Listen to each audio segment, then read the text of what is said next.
বাংলাদেশ জাতীয় দলের কোচ মোহাম্মদ সালাউদ্দিনকে সরাসরি এবার বাসটা দিয়েই দিলেন বাংলাদেশ দলের সাবেক পারফরমেন্স অ্যানালিস্ট মহসিন শেখ। নিজের ফেসবুক পোস্টে তিনি লিখেন, যখন আপনি ড্রেসিং রুমে ছিলেন না তখন আপনি বাংলাদেশি ক্রিকেটারদের সাধারণ জ্ঞান নিয়ে বারবার প্রশ্ন তুলতেন। বিপরীতে আজকে বর্তমানে আপনি যখন কোচের দায়িত্ব আছেন, এখন কোথায় আপনার সেই সাধারণ জ্ঞান? নিজের বুকে হাত দিয়ে বলুন, আপনি কি কোচ হওয়ার যোগ্যতা রাখেন?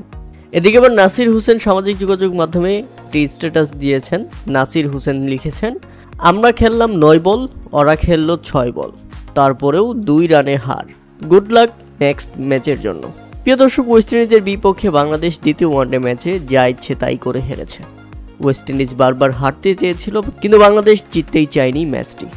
তার মধ্যে আবার অধিনায়ক মেহেদী হাসান মিরাজের পাকনামি, আমাদের দেশসেরা কোচ সালাউদ্দিনের একক সিদ্ধান্ত, রিশাদ হোসেনকে মাঠে নামানো যাবে না সুপার ওভারে, খেলানো হবে শান্তকে, খেলানো হবে সৌম্য সরকারকে, যার একটা ছক্কা মারার সামর্থ্য নেই।